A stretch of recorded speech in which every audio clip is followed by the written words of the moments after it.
Hi there, welcome to another edition of The Journal. The show produced for students. By students. I'm Candice. And I'm Colin Bennett. And today we have one more show for you to end the semester. We have 7 pieces for you dealing with everything from electric cars to skateboarding to magic. So let's get right to the point and feature our first piece. Recently, Centennial took a trip to visit the NAB conference in Las Vegas. Our very own Heather Weigel got to tag along, and she brought her camera with her. Check it out.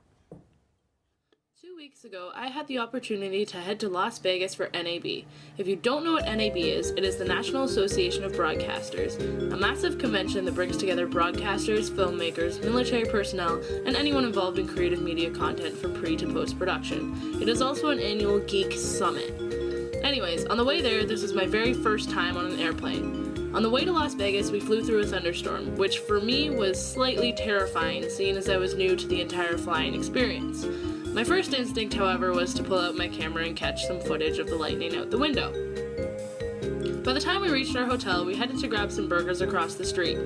We then headed to bed for a good rest before our first day at the convention, and it's a good thing because we definitely needed it. NAB this year was all about the great content shift, as our civilization collectively plunges into the digital world. Technology is advancing faster than we can absorb it. However, it was nice to see that the guys at the American Society of Cinematographers booth are keeping it old school. This is an antique French camera that was likely designed in the late silent film era. Think that slow-mo is all the new rage? Think again. This baby reaches 240 frames per second. For the most part, day one was a blinding flash of technology and overstimulation. On day 2, I really got into checking out all of the gear after finally slowing my head from the spinning caused by day 1. Let's look at some of the recent developments that I find most exciting. 2K is a thing of the past as 4K resolution steps in to clear things up and become the new standard. More cameras have the option to shoot in RAW 16-bit, which contains all of the data from the sensor with more dynamic range. ISO is increasing into the 10,000s, allowing for shooting in natural light. This allows for smaller crews and more experimental shots. For example, Sam Nicholson said that when shooting with the Canon C300, they stuck the camera into dark spaces to find out what it could see. And need I mention that 3D is everywhere? At the end of day 2, I headed out to wander the strip just a little bit. Here's the majority of Vegas that I saw outside of the convention center.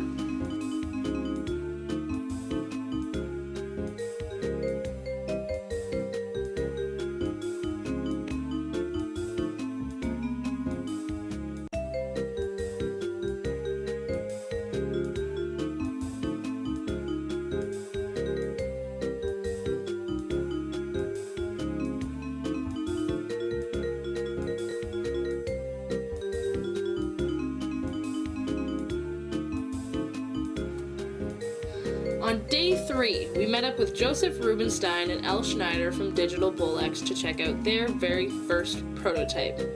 Here's a wonderful photo of Malcolm and the Digital Bull-X guys. The idea behind the Digital Bull-X is to bring high-quality digital cinema to the masses. The goal is to create a camera that will shoot RAW at a much lower price point.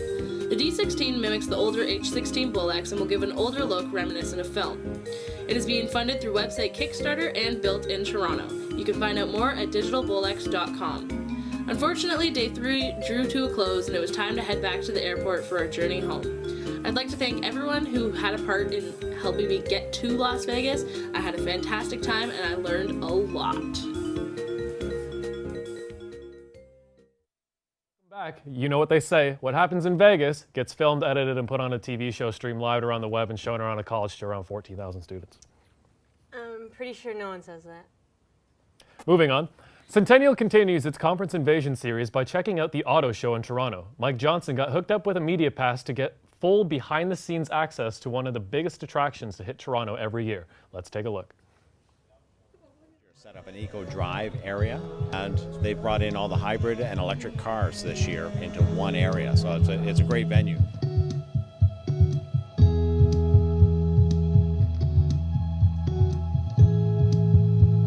In regards to electric vehicles over gas, the technology in the batteries has advanced rather quickly, and now we have a car here in the booth that can almost go 400 km on a 3.5-hour charge. My name's Doug George, and I own a Tesla Roadster. This car is a rocket. It is fast, it is green, and it is a lot of fun to drive. I think that pure electric cars are going to be the future. As gas prices are going up 9% a year, and the battery costs are going down 8% a year, pretty soon it won't be economical to drive a gas car, and electric cars will be much cheaper. Nissan Leaf is a groundbreaking car here. It will change the way people think about cars, the way people drive cars, the way people build cars. This car here is 100% electric, zero emission. It does not have an engine, it doesn't have a transmission, it will never take a drop of gas, it doesn't have a gas tank, it doesn't even have a tailpipe.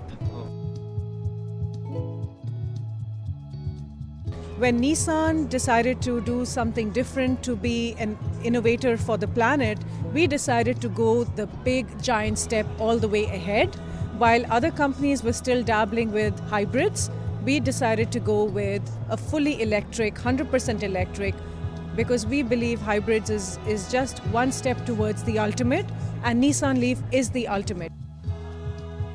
So as Schneider Electric, we manufacture electric vehicle charging stations, and globally we help people manage their energy.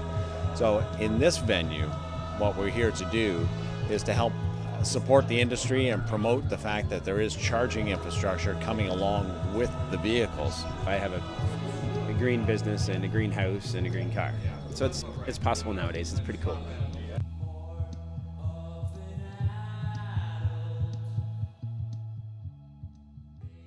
Stay tuned for stories profiling a photographer and a lapidary artist.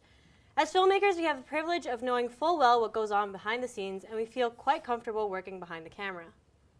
But what do you do when you equally love shooting the scenes and being the star in them? MacRae profiles Jordan Moss, a skateboarder slash filmmaker making a career out of both ends of the lens. Here it is.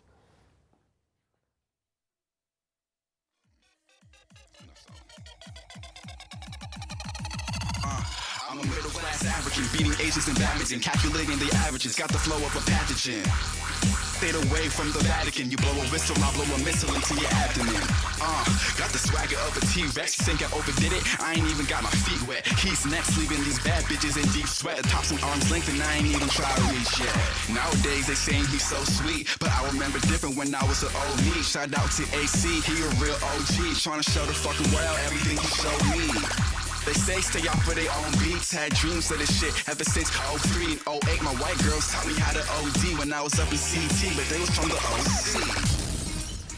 OC. Jordan Moss, and I've been skating for 10 years now almost, so just about half my life. Lived in Ajax my whole life. I was born and raised, and I go to school in Toronto at Centennial College, and I take film and broadcasting. Once I started filming, that's when it became more serious. It was just like a crappy little one-chip camera that it wasn't even mine, it was my friend's, and it was like his first ever camera, and we would just go to the local park around the corner, and we would just film whatever, anything and everything. It's kind of like grown more into like a career now, as opposed to before I was just skating and we didn't really care about filming. But now like filming is such a huge aspect of skateboarding. It's just like there wouldn't be no skateboarding without filming kind of. For me, I like both. That's why it's good that I skate and film, because like when I film something and I think it turned out really good, that gets me hyped and just makes me want to continue filming and trying to get new angles and whatnot. But then again with the skating, there's just like no words that can describe that feeling of like landing that trick. It's just like such a sense of like relief. I can skate well and I can film well, so it's like I get to have like the best of both worlds. It's really like awesome being able to have like those two talents as well, like not being stuck to just one. Because there's like guys out there that like they can film skating really well, but they can barely ride the board. It's like, I don't know, it's just fun to be able to do tricks as well as film on side. So like Pretty much my definition of success would be as long as you're happy. If you're happy, then you're successful. If you love doing what you're doing, then you're successful. It's pretty simple. Welcome back. Photographs are unique in that they capture a moment in a single frame minus sound. This next piece features a 21-year-old photographer who is hearing impaired. Maxine Acosta takes us into his silent world. Let's take a look.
Anxiety is something we all deal with, especially with the last 2 weeks or so. Everyone's been feeling the heat to finish all their work, but it's nothing compared to being diagnosed with an anxiety disorder. Our next piece by Erin MacRae investigates.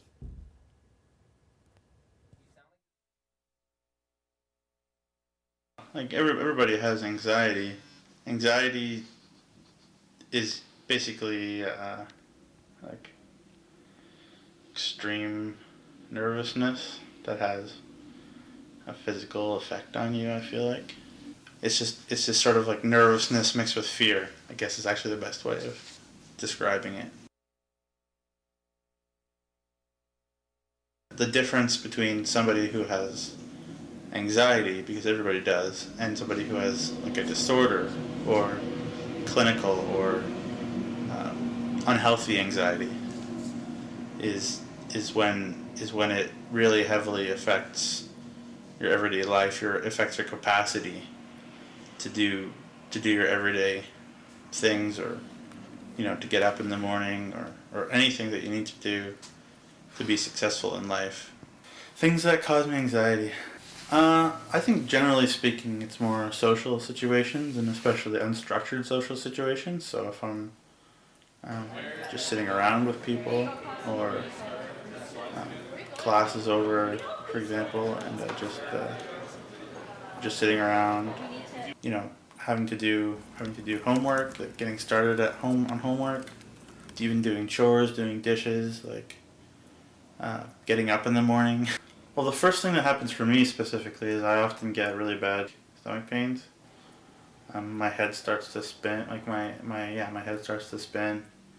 I often feel really tired. I can feel disoriented. Especially tired is the main thing. Like it makes me really exhausted, and I just can't just lie in bed, and I don't want to get out. I've been physically sick because of it. Like I've thrown up.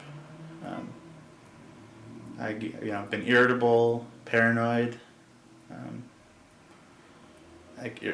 angry at people, whether they deserve it or not.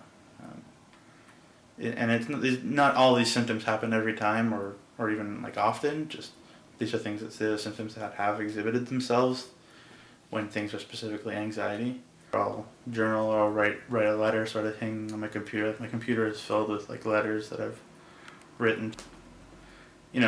I've done stupid things. I've drank myself crazy.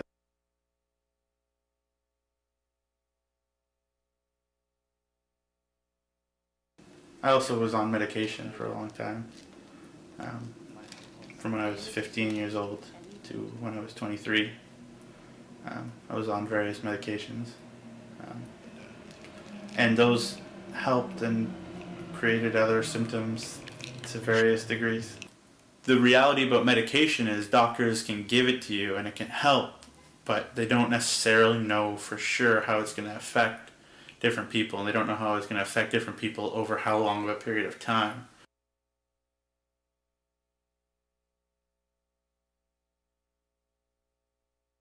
Sometimes you need to push past anxiety, and that helps. Welcome back, guys. Quick, what's the coolest thing ever? Wrong! It's magic. Taylor McNutt profiled someone who knows how to do it. Well, why aren't we watching it yet? Watching Looney Tunes or something where someone could draw a black hole and walk into it or fall inside. Well, I have here normal Sharpie. I'm just gonna draw a little black circle here. And I have a lighter. Now it's normal lighter, nothing special. And a Sharpie. Now, let's what if I told you, just by drawing this black circle, it was a portal inside of my body? You probably wouldn't believe me. Let me show you.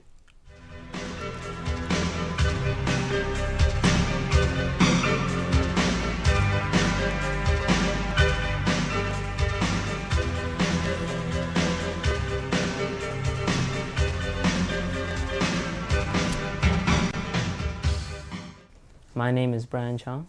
I go to school at Albert Campbell Collegiate Institute. I'm in grade 11 and I'm pursuing writing, photography, magic. When I was 12, I believe, 6 years ago, my cousin had showed me a card trick that just blew me away. And I was so amazed. It was really easy, but I was so amazed that such a thing could be done in real life, not just on TV or in movies. So after he showed me how to do it, I wanted more and more, and 6 years later, here I am. If I just met the person, then I'll usually go into something that'll take about 2 minutes. It's very fast, it's very flashy. If it's someone I know or if it's someone I performed for before, then I'll try something a bit more advanced. But generally, I don't really know what I'm gonna do. If someone asks me right on the spot, I'll just consider my surroundings, the people around me, how intimate the setting is, what I have to work with, whether it be cards, coins, whatever I have really. It's all in there as in the moves and the fundamentals and concepts and what you want to do. If you want to make a card go from here to there, if you want to make a card change, vanish, appear, disappear. There's a lot of things you can do and a lot of ways to get the desired result, but it's different handlings, different ways to do it. What up, Gary? Hi, my name is Gary. I'm here to see what Bryan has in store for me today. I got a normal deck of red cards here. Why don't you just go ahead and grab one, Gary? This one. Take a look, show the camera. Good, Yep. Beauty. All right, why don't you call stop for me? Stop. There? Yep. Go ahead, place the card down. That's fair, right? You see the move? Nope. Check this out. One card on the deck. Turn blue. Let me take a look. Do you remember what card you picked, Gary? I don't. No, I'm joking with you. It's the 6 of clubs. The 6 of clubs? Mm-hmm. Oh. 6 of clubs. Not bad. Yeah. Let's try it again under isolated experiment conditions, whatever that means. I'm gonna go through the cards like this. I'm gonna need you to call stop, all right? Okay. All right, stop. There? You sure? Yes, I'm sure. All right, why don't you take a look? Mm-hmm. Good? Okay. Second card I need you to remember. Magic move. You see the magic move among all the snippety snaps? No. No? Check this out. One card is turned blue somewhere. Hold on, I didn't mess up. I know that's what you're thinking.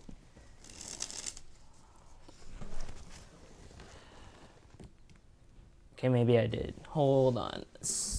Third time's the charm. What was the card? It was the 10 of hearts. The 10 of hearts. Whoa, wow. 10 of hearts. My parents think my dad supports whatever I would want to do. My mom is always telling me that magic is probably not the way you want to go, making, making money for the rest of your life. What do you do? Well, do you want to see? Not exactly good table banter. What have I accomplished? I've done a few parties here and there already. Where I've gotten paid. As far as accomplished goes, I guess I haven't really made much of a name for myself, except maybe in my school and in certain areas, but it's worth it. I would say at the end of the day, it's worth it. 10 points to Gryffindor. We have one last piece for you guys, and it was directed by me. I got to hang out with a lapidary artist, someone who crafts jewelry. Let's ring it in.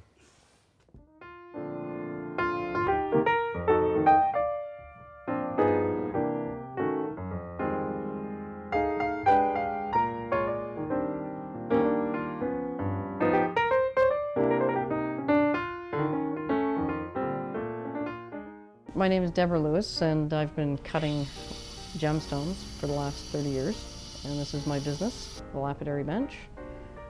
We're located in Port Credit in Mississauga.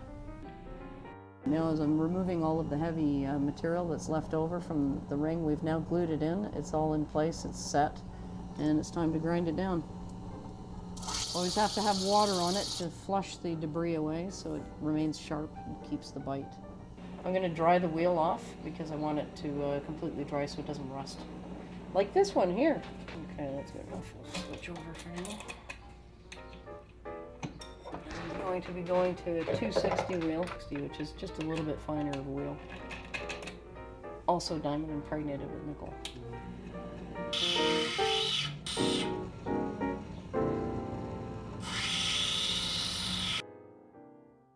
For me, I like to try to do everything myself so that I keep the quality control really in hand. And for me, I think working out of this building is just a very inspirational place. It's pretty much it for me.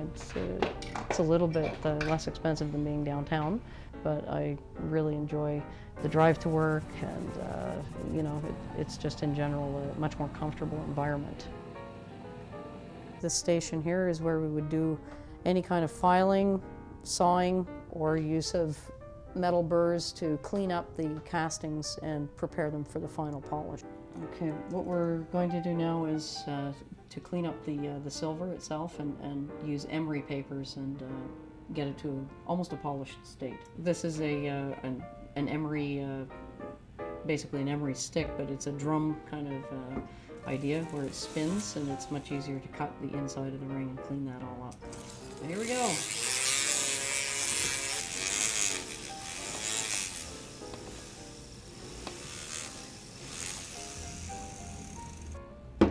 All right, now we're going to just go to some filing.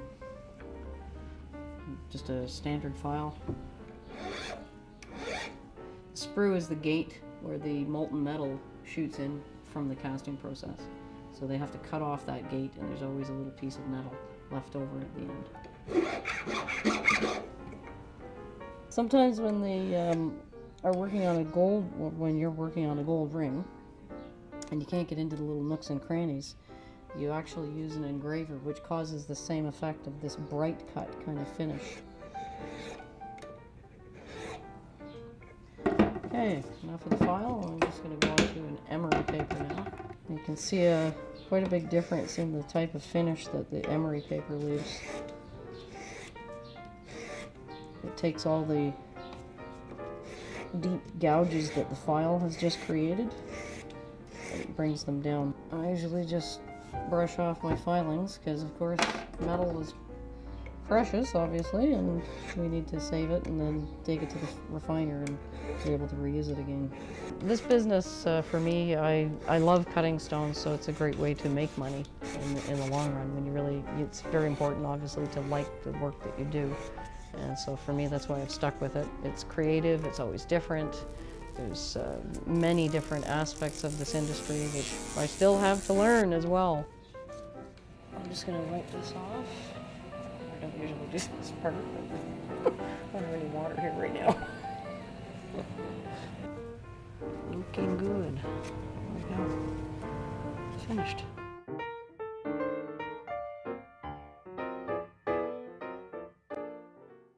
And just like that, we're done. The journal returns this fall with a new set of students. We got to see a lot of interesting docs about a lot of awesome people, topics, and organizations.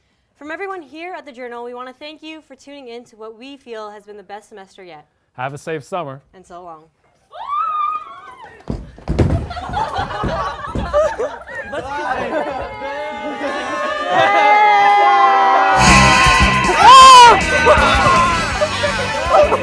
Tear it down!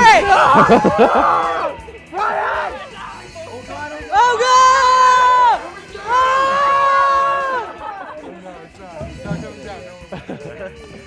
Ow, I hurt my hand.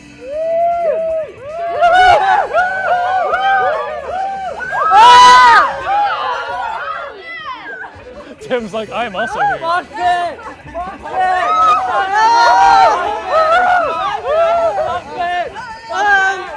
Everything's gonna break. How much more time do we have? This is ridiculous. There we go.